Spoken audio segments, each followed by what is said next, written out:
Good morning प्यारे बच्चों। GK के सफर में आपका स्वागत है। आज हम एक ऐसे प्रश्न के बारे में बात करने जा रहे हैं जो लगभग सभी कक्षाओं में आता है। 10वीं 12वीं बीए एमए। और ये प्रश्न ऐसा खास है कि ये लगभग लगभग सभी विषयों में मैच करता है, सभी विषयों में शामिल है ये।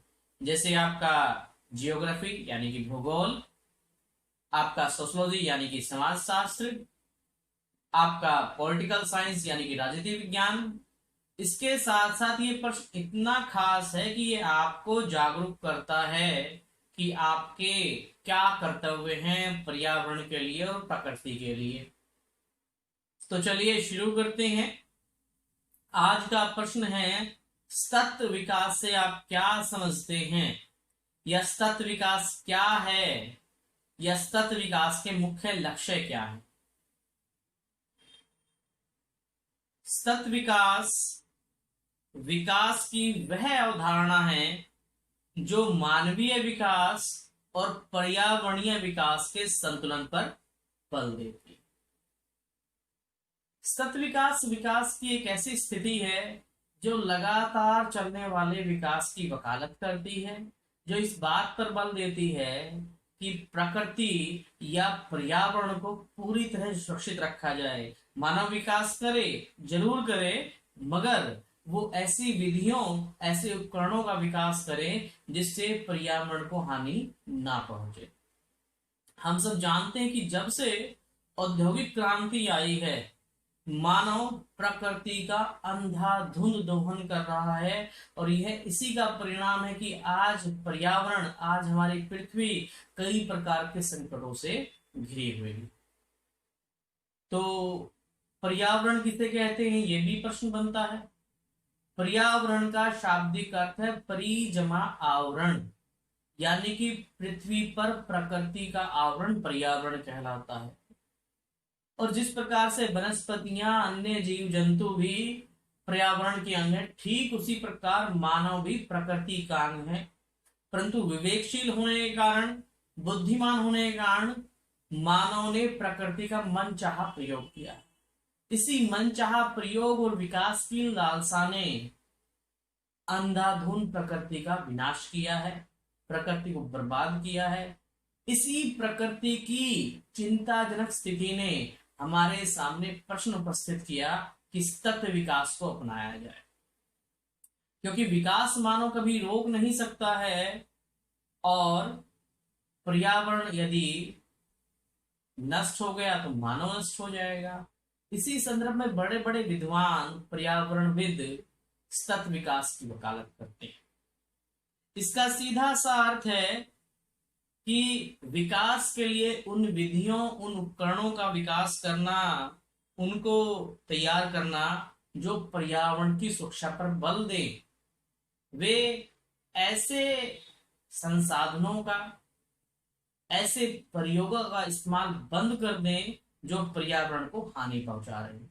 इसी के अंतर्गत एक बात की जाती है 3 पीढ़ियों के अधिकार, यानी कि दादा, पिता और पोता। अर्थात जो संसाधन, जिस प्रकृति का उपभोग दादा ने किया, वही प्रकृति का उपभोग, वही संसाधन पोता करे, और ये चक्र इसी प्रकार से चलता रहे। और जब ये दादा पोता विकास या 3 पीढ़ी के अधिकार स्थापित होंगे तो मानव प्रकृति को सुरक्षित रखेगा, प्रकृति के प्रति जागरूक होगा, और प्रकृति सुरक्षित बनेगी। और बार बार इसी बात की वकालत की जाती है, लोगों को समझाया जाता है कि पर्यावरण के प्रति जागरूक हों। सतत विकास का आयाम एक वास्तव में बहुत ही उत्तम आयाम है, जो मानव को इस बात के लिए आगाह करता है, इस बात के लिए समझाता है कि यदि मानव ने अपने विकास की गति के उपाय नहीं बदले, उनके संसाधनों का विकास का तरीका नहीं बदला, तो एक दिन मानव खुद ही अपनी प्रकृति को, अपने पर्यावरण को, अपनी पृथ्वी को नष्ट कर लेगा और स्वयं भी नष्ट हो जाएगा।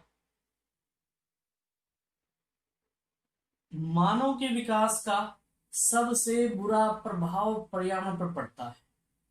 यदि देखा जाए, पिछले 200 सालों में मानव ने उद्योग का विकास किया, इसके बहुत बुरे प्रभाव है।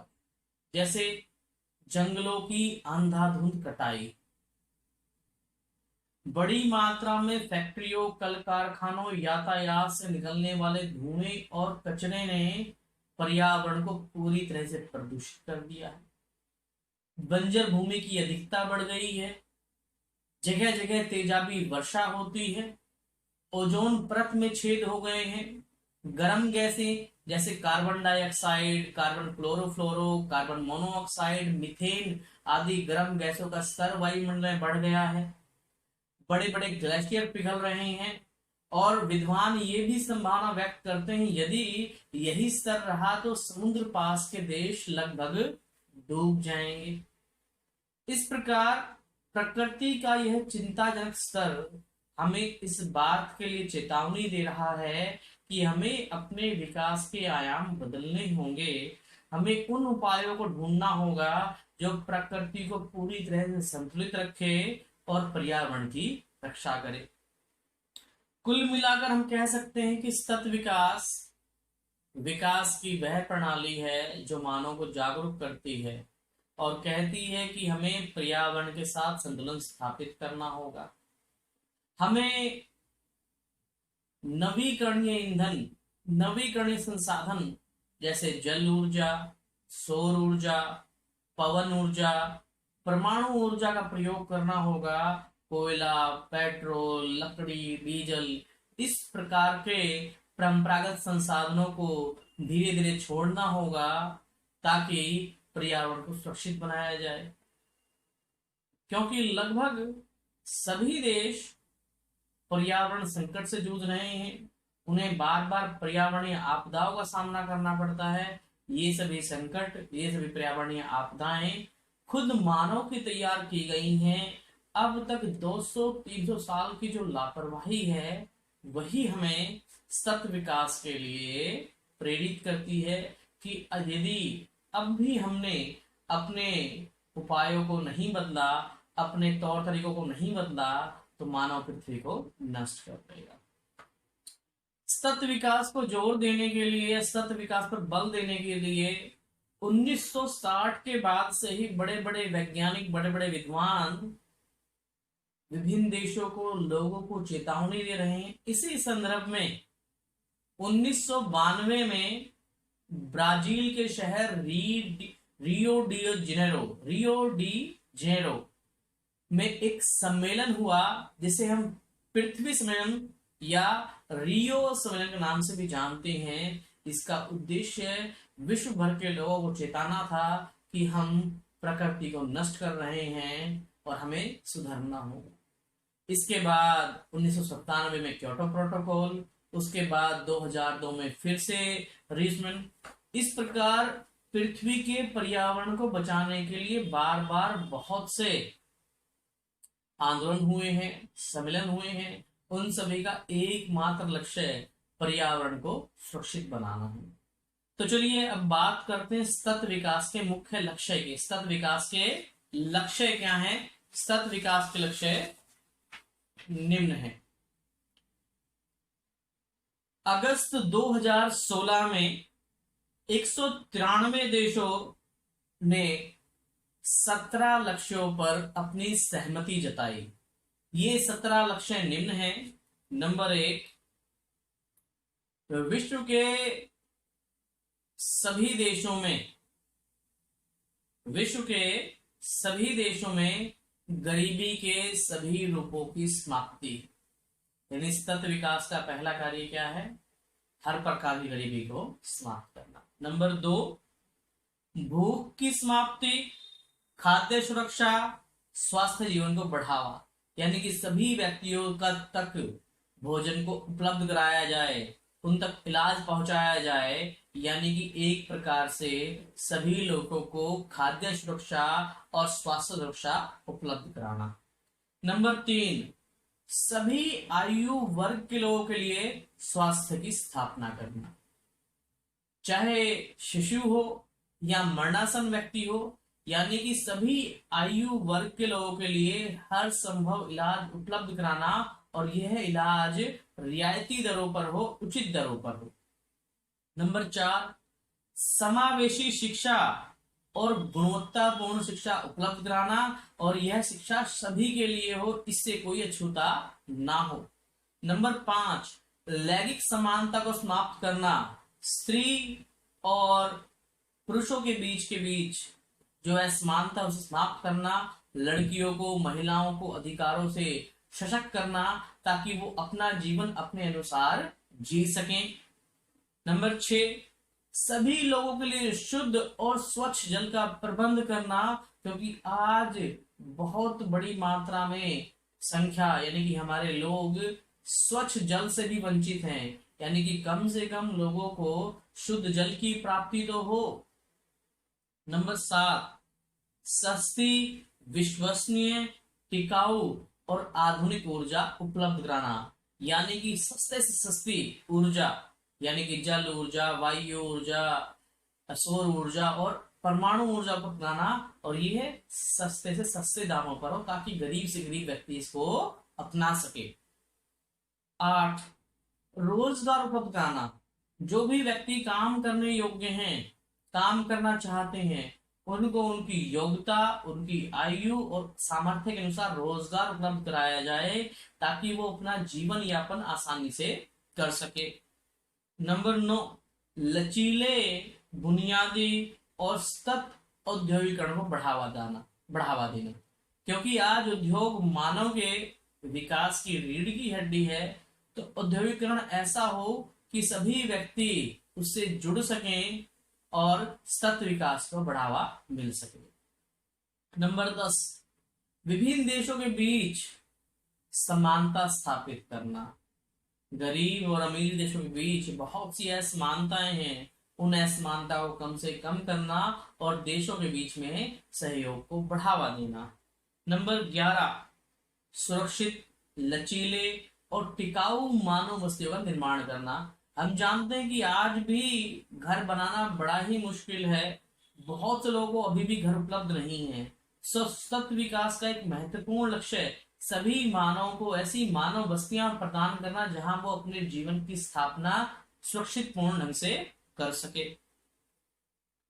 नंबर 12, स्थायी खपत और उत्पादन के पैटर्न को सुनिश्चित करना। नंबर 13, जलवायु परिवर्तन, पर्यावरण प्रदूषण के प्रभावों से निपटने के लिए तत्काल कार्यवाही करना। हम सब जानते हैं कि पर्यावरण लगातार बदलाव आ रहे हैं, आपात स्थितियां आती रहती हैं, जलवायु में अत्यधिक परिवर्तन आ चुका है, तो इसके दुष्प्रभाव बहुत पड़ रहे हैं। तो इन दुष्प्रभाव से निपटने के लिए हमें कदम उठाने होंगे और उचित से उचित कार्यवाही करनी होगी। नंबर 14, महासागरों, समुद्रों और इनके संसाधनों का समुचित प्रयोग करना और इनका संरक्षण करना।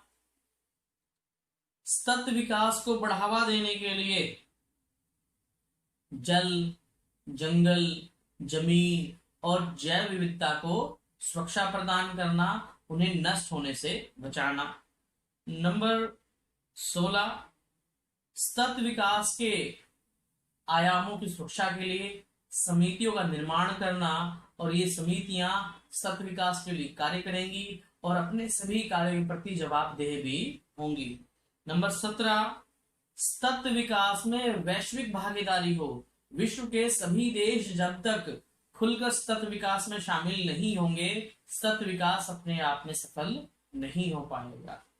इस प्रकार हम कह सकते हैं कि सतत विकास पर्यावरण की सुरक्षा पर बल देता है, एक ऐसे आयाम पर बल देता है जो मानव विकास और पर्यावरणीय संतुलन पर बल देता है, दोनों के संतुलन को प्रोत्साहन देता है। क्योंकि यदि मानव ने सतत विकास की स्थिति को नहीं अपनाया तो एक स्थिति ऐसी आएगी कि मानव स्वयं को नष्ट कर लेगा। सतत विकास आज की सबसे पहली जरूरत है। तो विद्यार्थियों, उम्मीद करता हूं कि सतत विकास को आप समझ गए होंगे। एक बार फिर से बता देता हूं, सतत विकास विकास की वह अवधारणा है जो मानव और पर्यावरण के संतुलन पर बल देती है, जिसका कहना है, जिसका मानना है कि मानव विकास करे, जरूर करे, परंतु उन विधियों और उन उपकरणों का प्रयोग करे, उनका विकास करे जो पर्यावरण का समुचित ढंग से प्रयोग करें, पर्यावरण को हानि न पहुंचे, विकास की वह प्रणाली जो पर्यावरण संरक्षण पर सबसे पहले बल देती है और विकास के सुरक्षित आयामों को बढ़ावा देती है, सतत विकास कहलाती है। इसे 3 पीढ़ी के अधिकार, दादा पोता अधिकार या पर्यावरण शिक्षा आदि के नाम से भी जाना जाता है। तो विद्यार्थियों, आज के लिए इतना ही। उम्मीद करता हूं कि यह प्रश्न आपको समझ आ गया होगा। और मेरी बात दोबारा याद रखिए, सतत विकास 10वीं 12वीं बीए एमए सभी कक्षाओं का एक महत्वपूर्ण प्रश्न है। तो इसे समझिए, इसे अपने जीवन में उतारिए और जागरूक बनिए अपनी प्रकृति के लिए, अपने लिए। तो आज के लिए इतना ही। धन्यवाद। एक बात और, यदि आपको वीडियो पसंद आए तो इसे लाइक करें, शेयर करें, सब्सक्राइब करें, ताकि अधिक से अधिक विद्यार्थियों तक हमारी पहुंच बन सके।